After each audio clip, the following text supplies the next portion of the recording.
Que bom estarmos juntos mais um domingo para louvarmos a Deus, para adorarmos a Deus, para nos alegrar diante dEle, porque Ele tem nos dado vida. Eu queria convidar você a ler comigo aquilo que está em Efésios capítulo 2, do verso 1 ao verso de número 10.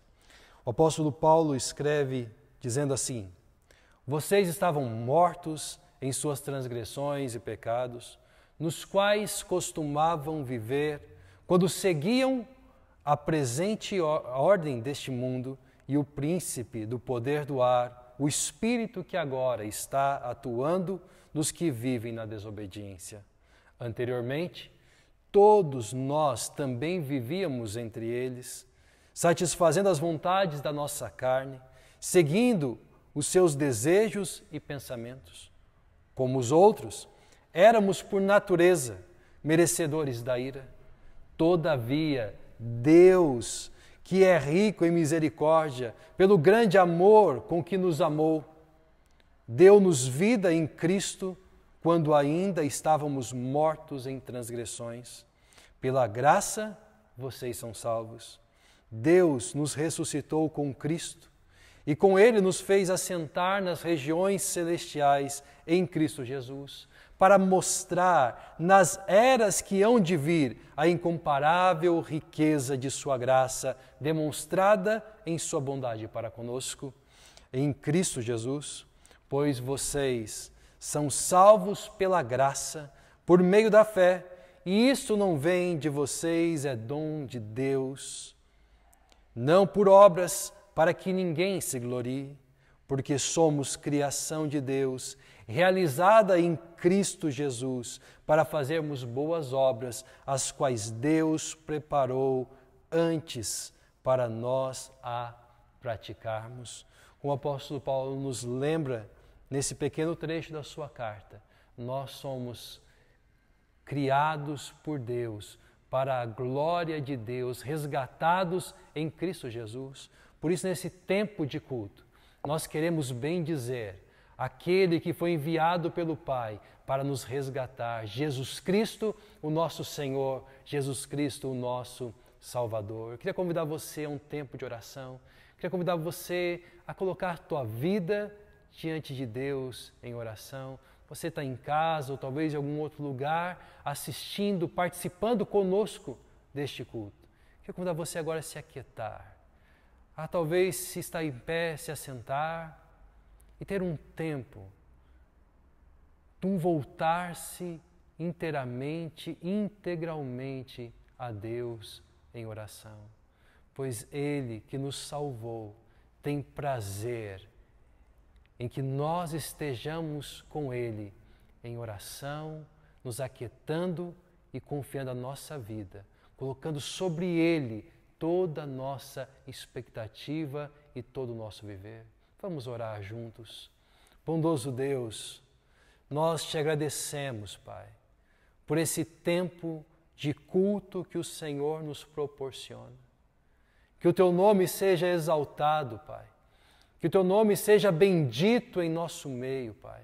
Que nas canções, que no anúncio da Tua palavra, o Senhor seja exaltado, porque Tu és digno de toda exaltação e de todo o louvor, ó Deus.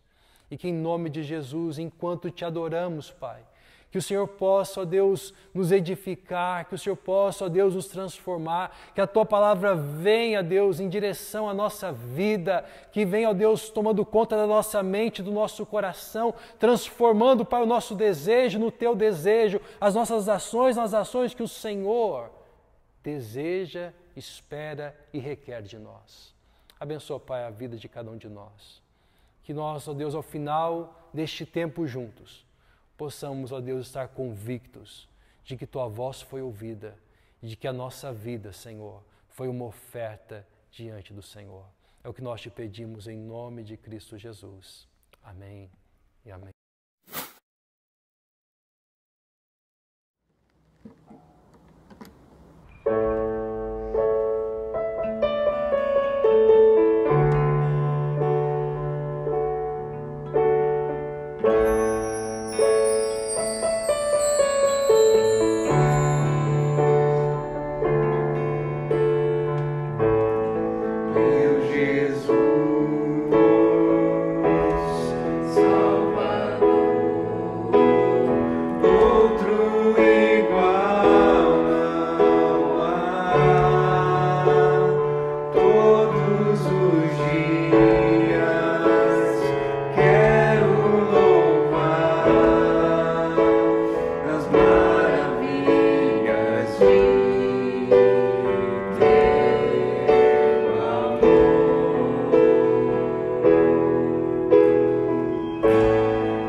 mesmo que amigos me traiam.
Hoje nós vamos dar sequência à nossa série de mensagem.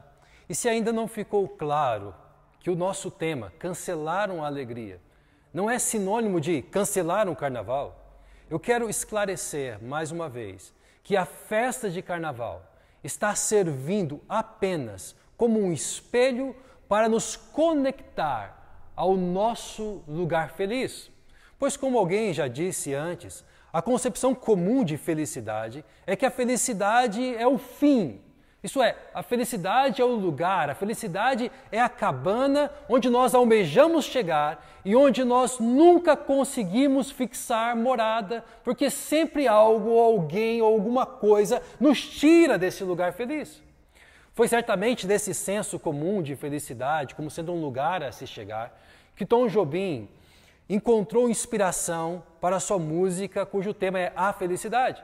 Ele diz nessa canção o seguinte: tristeza não tem fim, felicidade sim. A felicidade é como pluma que o vento vai levando pelo ar, voa tão leve, mas tem vida breve, precisa que haja vento sem parar. A felicidade do pobre parece a grande ilusão do carnaval. A gente trabalha o ano inteiro por um momento de sonho, por um momento de sonho, para fazer a fantasia de rei ou de pirata ou jardineira, e tudo se acabar na quarta-feira. A felicidade é como a gota de orvalho de uma pétala de flor, brilha tranquila, depois de leve oscila e cai em uma lágrima de amor. Você já viveu momentos em que parece que a sua alegria foi cancelada? Você já se sentiu arrancado ou arrancada de seu lugar feliz? Houve um homem que disse o seguinte: aprendi o segredo de viver contente em toda e qualquer situação. Ele descobriu o segredo de ter a alegria como uma companhia constante e não como um lugar a se chegar ou para se estar, para se fixar. E se você está caminhando conosco desde nossa primeira reflexão, você sabe que estamos em busca deste segredo na carta que ele escreveu aos Filipenses. O nome deste homem é Paulo, o apóstolo Paulo, e ele escreveu sua carta de uma prisão domiciliar em Roma, onde ele permanecia acorrentado a um soldado do palácio de César 24 horas por dia. E isso se estendeu por aproximadamente 2 anos. Hoje, quero ler com você Filipenses capítulo 2, do verso 12 ao verso 18. Filipenses capítulo 2, do verso 12 ao verso 18. O apóstolo Paulo escreve assim: assim, meus amados, como sempre vocês obedeceram, não apenas em minha presença, porém muito mais agora na minha ausência, ponham em ação a salvação de vocês, com temor e tremor. Pois é Deus quem efetua em vocês tanto o querer quanto o realizar, de acordo com a boa vontade dele. Façam tudo sem queixas nem discussões, para que venham a tornar-se puros e irrepreensíveis, filhos de Deus, inculpáveis no meio de uma geração corrompida e depravada, na qual vocês brilham como estrelas no universo. Retendo firmemente a palavra da vida, assim no dia de Cristo, eu me orgulharei de não ter corrido nem me esforçado inutilmente. Contudo, mesmo que eu esteja sendo derramado como oferta de bebida sobre o serviço que provém da fé que vocês têm, o sacrifício que oferecem a Deus, estou alegre e me regozijo com todos vocês. Estejam vocês também alegres e regozijem-se comigo. O que o apóstolo Paulo está tratando nesse trecho de sua carta? Qual o tema principal? O tema principal presente aqui é a santificação, da qual Deus é o agente e nós somos cooperadores, pessoas que operam com Deus. Steve Lawson define santificação nestes termos. Olha só. Santificação é o termo bíblico e teológico, que significa o ato divino de tornar o crente cada vez mais santo em um nível prático. Essa busca pela santidade representa o processo vitalício de tornar a condição moral de uma pessoa compatível com seu status legal de justificada diante de Deus. A santificação é o trabalho contínuo de Deus no crente, que é justificado por meio do poder do Espírito Santo. Nos últimos 3 domingos, descobrimos que o segredo da alegria de Paulo é Cristo. O segredo da sua alegria, se fôssemos resumir em uma única palavra, é Cristo. Mas não só Cristo. Cristo e tudo aquilo que ele vive em Cristo é motivo de sua alegria. Assim, sua carta nos desafiou nos últimos 3 domingos a, primeiro, recuperar a alegria da cooperação mútua em Cristo. Segundo, recuperar a alegria de inspirar outros em Cristo. E semana passada, recuperar a alegria da transformação do caráter em Cristo Jesus. Estas são alegrias que devem ser recuperadas como companhia para uma jornada e não como um lugar a se chegar. Não se trata de um ato de cooperação mútua. Não se trata de um ato que inspire outra pessoa ou da transformação de um aspecto específico do seu caráter. O segredo da alegria que Paulo desfruta e quer que os filipenses e todos os discípulos de Jesus desfrutem é como que um presente que é impossível de ser roubado, um presente que é impossível de ser cancelado, mas que precisa ser aberto, que nós precisamos abrir e usar e usufruir. Sendo assim, a alegria que este trecho nos desafiará a recuperar hoje é a alegria de ter paz em Cristo Jesus. A alegria de ter paz em Cristo é uma alegria que precisamos recuperar, mas ela se desenvolve no terreno fértil do árduo trabalho de santificação. O árduo trabalho de santificação. O trecho da carta aos Filipenses que estamos examinando começa com: assim, meus amados. Este assim nos remete ao que foi escrito antes em Filipenses capítulo 2, verso 5 ao verso 11, que descreve a humilhação e a exaltação de Jesus. Que Jesus, sendo Deus, ele não se apega ao fato de ser Deus, mas ele então se esvazia, assume a natureza humana num processo de humilhação e sendo obediente até a morte na cruz, e então pelo Deus o Pai ele é exaltado sobre todas as coisas e recebe um nome que está acima de todo nome, diante do qual todo joelho vai se dobrar e toda língua vai confessar que ele é o Senhor. Mas por que Jesus se humilhou? Essa é a pergunta. Por que Jesus se humilhou? Foi para obter exaltação e glória? Será que Jesus se humilha para poder ser posteriormente exaltado e glorificado?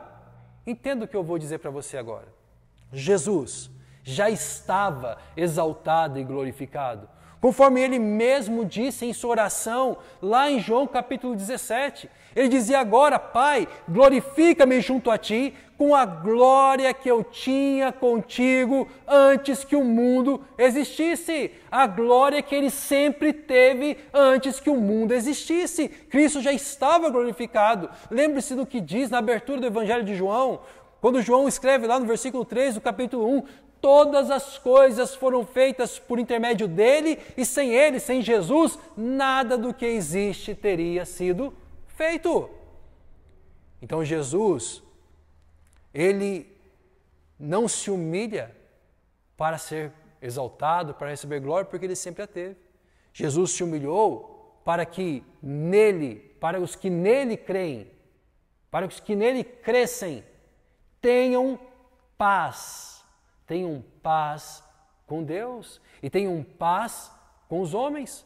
Efésios capítulo 2, a partir do verso 13, nós percebemos isso. Mas agora em Cristo Jesus, vocês que antes estavam longe foram aproximados mediante o sangue de Cristo, pois Ele, isso é Cristo, é a nossa paz. Cristo é a nossa paz, o qual de ambos fez um e destruiu a barreira, o muro de inimizade, anulando em seu corpo a lei dos mandamentos expressa em ordenança.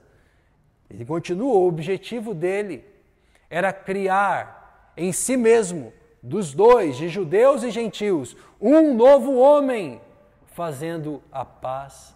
E aí o verso 16 diz, e reconciliar com Deus os dois em um corpo, por meio da cruz, pela qual destruiu a inimizade. Tanto a inimizade entre os homens, mas também a inimizade que havia entre a humanidade e o seu Criador. Jesus se humilhou, Ele assumiu a natureza humana sem abrir mão da sua natureza divina. Para quê? Para que a humilhação, ou melhor, para que a humanidade que foi destituída da glória, conforme fala Romanos 3, 23, pois todos pecaram e estão destituídos da glória, para que essa humanidade destituída da glória pudesse ser restaurada em glória, que é o que está em Efésios 2, do verso 1 ao 7, que nós abrimos o nosso encontro. Pois vocês estavam mortos em suas transgressões e pecados, como os outros éramos, por natureza, merecedores da ira. Todavia Deus, que é rico em misericórdia, pelo grande amor com que nos amou, deu-nos vida juntamente com Cristo, quando ainda estávamos mortos em transgressões, pela graça vocês são salvos. E ele diz no verso 6, Deus nos ressuscitou em Cristo, na natureza humana que Cristo assumiu, e com Ele nos fez assentar a humanidade nos lugares celestiais em Cristo Jesus. Para quê? Para mostrar nas eras que hão de vir a incomparável riqueza de sua graça, demonstrada em sua bondade para conosco em Cristo Jesus. Perceba, na humilhação e exaltação de Cristo, aqueles que estavam separados de Deus e de tudo que é bom foram reconciliados, ou seja, receberam paz com Deus, sendo então a santificação, tema desse trecho que nós estamos lendo, sendo então a santificação uma das evidências desta paz em Cristo. Tendo isto em mente, voltemos ao que o apóstolo Paulo escreveu aos Filipenses. Ele diz lá assim, ou seja, com base na obra de humilhação e exaltação de Jesus. Meus amados, essa expressão meus amados demonstra que tudo o que Paulo vai expor diz respeito exclusivamente aos que creem na pessoa e na obra de Jesus. É importante não perder isso de vista, pois caso contrário, teremos a impressão incorreta de que precisamos fazer algo para obter a salvação. Não perca isso de vista. Paulo está escrevendo para aqueles que já desfrutam de paz.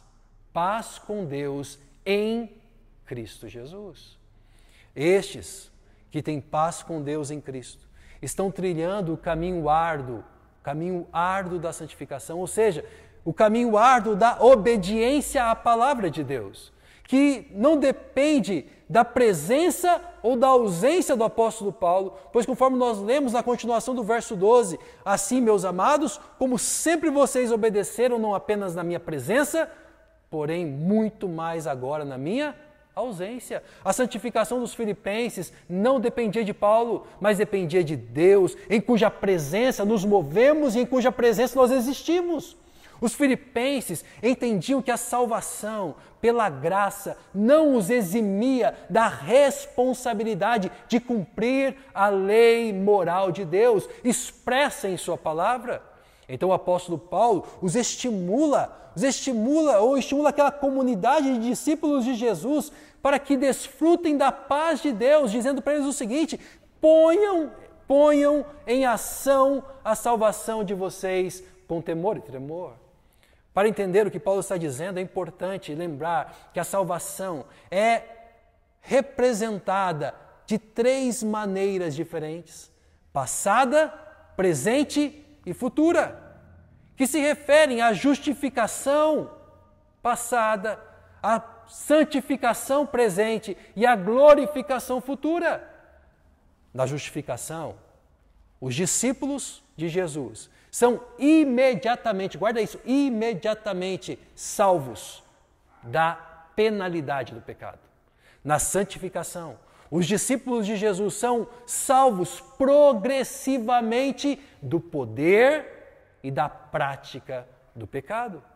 E na glorificação, no último dia, os discípulos de Jesus são finalmente salvos da presença do pecado, porque na glorificação, quando Cristo romper os céus e voltar para buscar aqueles que lhe pertencem, o pecado será banido de uma vez por todas.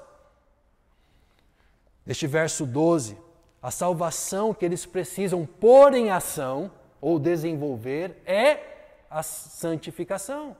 Os filipenses, assim como todos os discípulos de Jesus, não tinham que trabalhar para obter a salvação, mas deveriam desenvolvê-la exteriorizando algo que Deus já tinha feito quando os justificou, quando os alcançou, quando os salvou da condenação do pecado. E a pergunta que não foi feita, mas que Paulo parece estar respondendo ao acrescentar com temor e tremor é esta: o que motivará o trabalho duro de santificação ao longo dos dias, dos meses e dos anos? A resposta de Paulo aqui em Efésios é que o que nos motivará será o temor e o tremor. Temor é terror. Temor é medo. Temor é reverência. É o benéfico temor reverencial a Deus e uma percepção solene da necessidade de levá-lo a sério, de levar Deus a sério. Tremor é o resultado de uma alma que está encharcada de medo, encharcada de temor, pois sabe a quem deve responder. Pode parecer curioso constatar que temor e tremor estejam registrados em uma carta que enfatiza continuamente a alegria da vida cristã. Mas é exatamente nesta atitude de temor a Deus, de admiração reverente, que a alegria se desenvolve com mais força. É como Steven Lawson escreveu: os filipenses precisavam ser zelosos em sua vida cristã, em sua busca de santidade. Nada deveria ser feito de forma descuidada. Deus, olha só o que ele diz, Deus não é um vovô docemente espiritual, sentado no céu. Deus não é um ursinho de pelúcia, Deus não é um gatinho, Deus é um leão que nos ama. Mas o seu amor não significa que tenhamos a liberdade de domesticá-lo. Por causa disso, somos exortados a tremer alegremente em nossa caminhada com Deus. Se você tem lutado com todas as forças para viver a vida que você deve viver, pois sabe de quem você recebeu essa vida e a quem você responderá. Se a sua luta tem sido árdua, não deixe que ela cancele sua alegria, pois ela é a evidência da salvação passada, presente e futura. É a evidência da justificação, da santificação e da glorificação em Cristo Jesus. É a evidência da paz com Deus em Cristo, que é a fonte de alegria incancelável que o apóstolo Paulo traz consigo e expõe nesta carta à igreja de Filipenses, dos Filipenses. Então, a alegria de ter paz em Cristo é uma alegria que precisamos recuperar, mas ela se desenvolve no terreno fértil do árduo trabalho de santificação, mas também no terreno amplo do gracioso agir de Deus. Depois de falar da responsabilidade humana na santificação, Paulo mostra o outro lado da moeda. Ele fala sobre o gracioso e contínuo agir de Deus na santificação. Paulo demonstra de forma sucinta o agir de Deus, o Pai, que envia o Espírito Santo para conformar todos os discípulos de Jesus à imagem de seu Filho. E que através de sua palavra poda o seu povo para uma maior frutificação. Paulo escreve, pois é Deus que efetua em vocês tanto o querer quanto o realizar. E vale a pena ressaltar que a forma em que o verbo original grego, traduzido aqui por efetua, aparece, ela indica que Deus está continuamente ativo na vida de santificação do cristão. Deus não é passivo em nossa santificação, mas muito pelo contrário, Deus é ativo. Deus está efetuando a santificação o tempo todo, em todas as circunstâncias e em todos os discípulos de Jesus. Mas antes que qualquer um de nós resolva cruzar os braços e deixa eu esclarecer uma coisa importante para você. E eu vou esclarecer com as palavras de um outro autor chamado Gordon. Ele diz o seguinte, esse verbo, aqui traduzido por efetuar, como em outras passagens, não significa que Deus está fazendo para eles, isso é, para os filipenses, mas sim, que Ele está fornecendo o poder necessário. Sua obediência em última análise, a obediência dos filipenses em última análise, algo que Deus produz neles e entre eles. Deus não os capacita apenas a realizar, mas também produz o querer que está por trás do realizar. Com isso, podemos concluir que Deus está operando no mais íntimo do ser daqueles que têm paz com Deus em Cristo Jesus. Ou seja, Deus está trabalhando no querer. Isso quer dizer que a vontade de Deus está tomando a iniciativa e agindo sobre a vontade dos discípulos de Jesus. Deus não está trabalhando apenas no querer, mas Deus está operando no realizar. Ou seja, Deus está dando por graça a força para influenciar nossa vontade. Agora preste muita atenção nisso.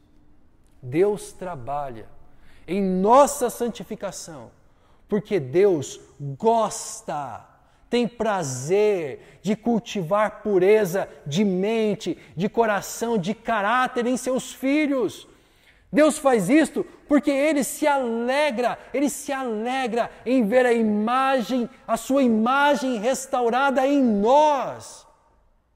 É isso que Paulo quer dizer quando ele escreve, e termina o verso 13, dizendo, de acordo com a boa vontade dele, isso é a boa vontade de Deus. A santificação, embora árdua, é fonte de dobrada alegria, Alegria porque é evidência de que temos paz com Deus em Cristo Jesus.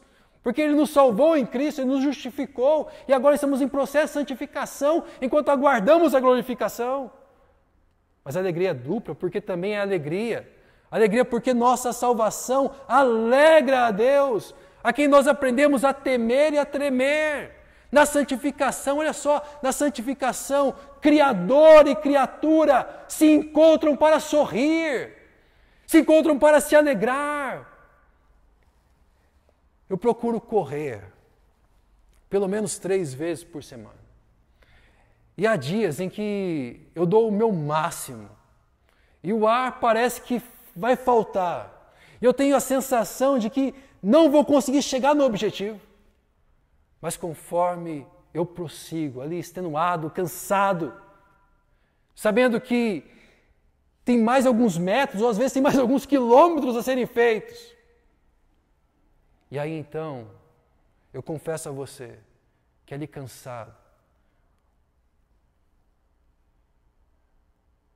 eu experimento o que eu poderia chamar de um sorriso interno. Um sorriso interno toma conta de mim. e eu me sinto vivo. E aí o que eu faço? Mesmo extenuado, eu continuo correndo. E de agora em diante, todas as vezes que isso acontecer, eu quero me lembrar que a santificação é exatamente isso que eu sinto ali correndo. Uma corrida extenuante, que nos desafia ao limite, seguida de uma alegria indizível e silenciosa, mas real e duradoura, que nos põe a sorrir. Assim como também faz Deus sorrir e se alegrar. Sendo assim, a alegria de ter paz em Cristo é uma alegria que precisamos recuperar. Mas ela se desenvolve nesse terreno amplo do agir gracioso de Deus, no terreno árduo do trabalho de santificação. E por fim, ela também acontece no terreno escorregadio das decisões cotidianas. E é das decisões cotidianas que o verso 14 ao verso 18 vão trabalhar. É nessas decisões cotidianas que a santificação é desenvolvida por nós e desenvolvida em nós por meio da cooperação, do operar junto com Deus, desse Deus que nos justifica, nos santifica e nos glorifica. É nas decisões cotidianas que podemos avaliar se estamos ou não colocando em ação ou desenvolvendo a nossa salvação, a nossa santificação, né?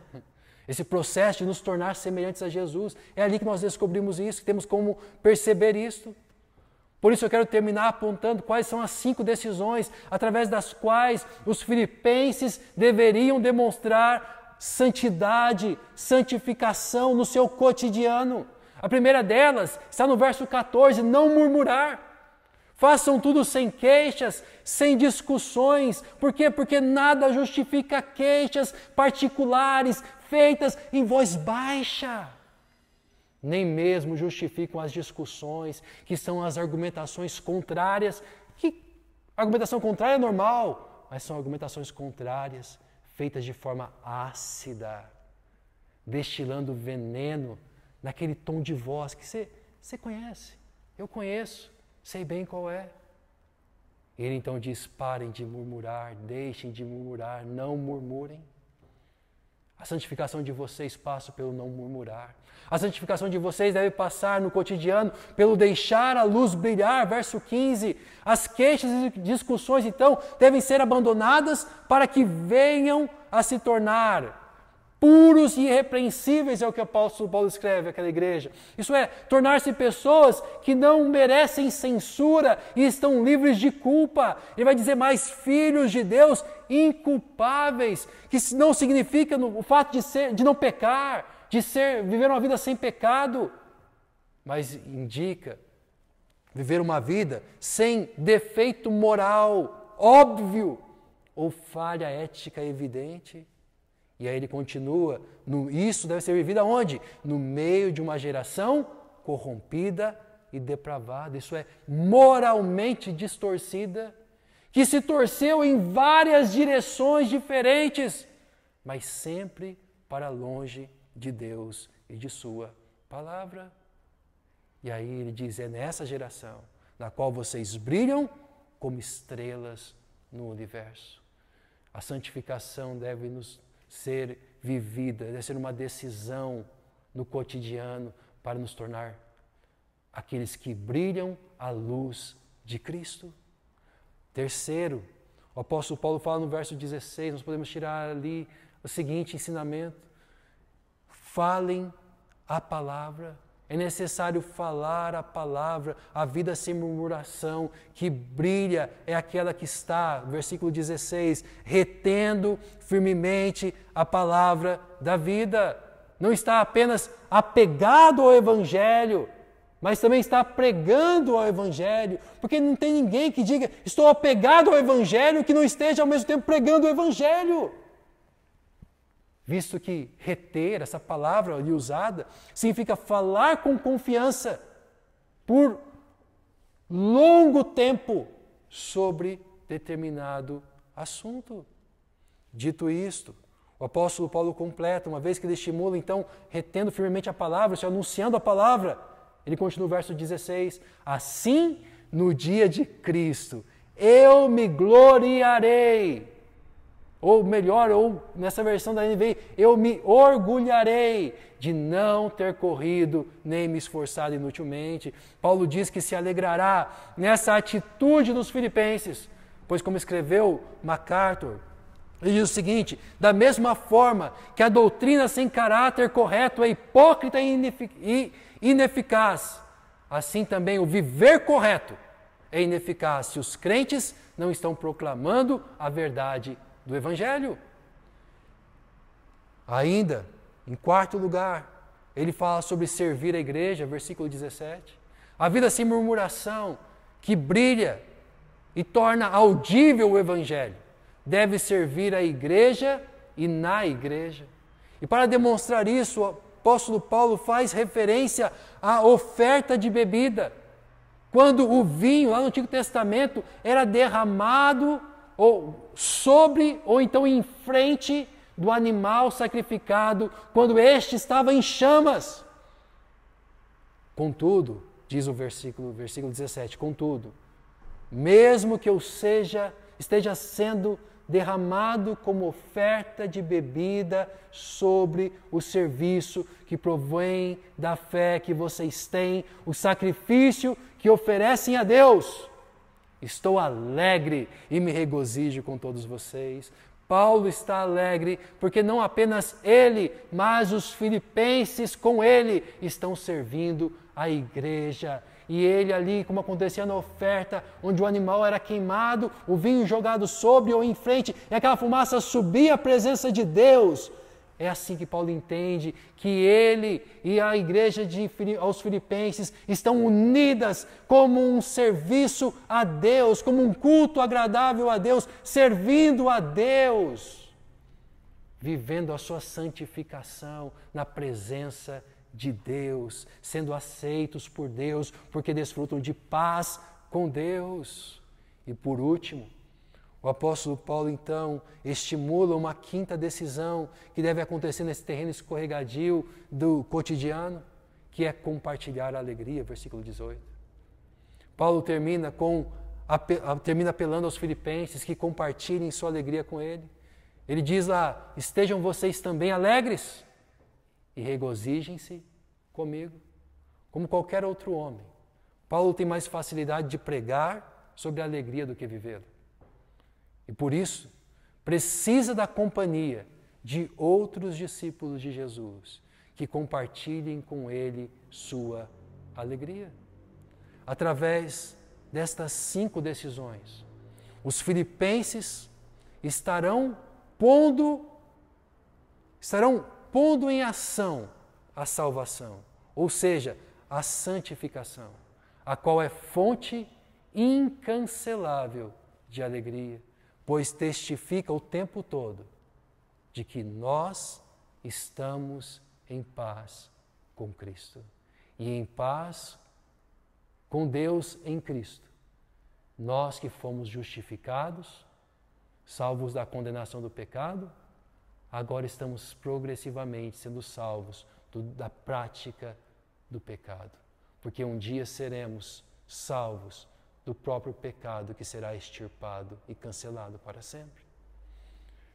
Então, relembrando, a alegria de ter paz em Cristo é uma alegria que precisamos recuperar.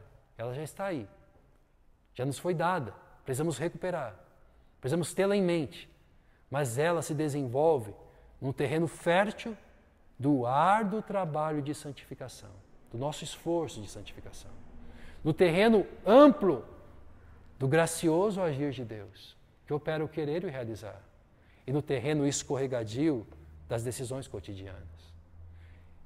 Eu quero terminar reiterando que a salvação é gratuita. Pela graça sois salvos. Mas seguir a Jesus em santificação é uma luta árdua e permanente neste intervalo entre a justificação e a glorificação. Mas as dificuldades não são para cancelar a alegria. As dificuldades desse processo de santificação não é para cancelar a alegria, mas para multiplicar a alegria. A santidade ou a santificação une o Criador e a criatura em um sorriso orquestrado pelo agir gracioso de Deus que opera em nós o querer e o realizar. Não abra mão dessa alegria, pois ela foi dada por Deus como companhia em toda e qualquer situação. Vinícius de Moraes, poeta brasileiro, cantor, em uma de suas canções ele diz o seguinte: o samba, que marca o carnaval, o samba é a tristeza que balança. A tristeza tem sempre uma esperança de um dia não ser mais triste, não.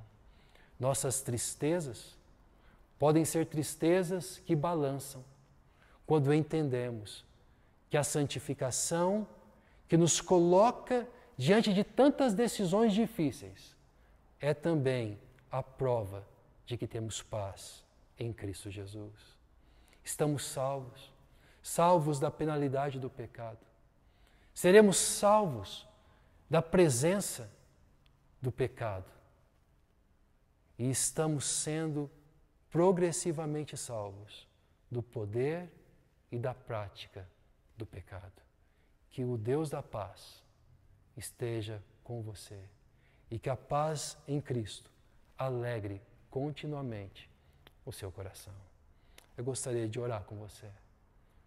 Gostaria de convidar você a se colocar diante de Deus em oração e agradecer a Ele por tão grande salvação. Vamos orar. Bondoso Deus, obrigado, Senhor, por tão ampla e maravilhosa salvação que o Senhor nos concede. Obrigado porque em Cristo o nosso status mudou. De rebeldes, filhos da ira, gente separada do Senhor, nos tornamos filhos do Senhor. Recebemos a paz, desfrutamos da paz contigo em Cristo Jesus.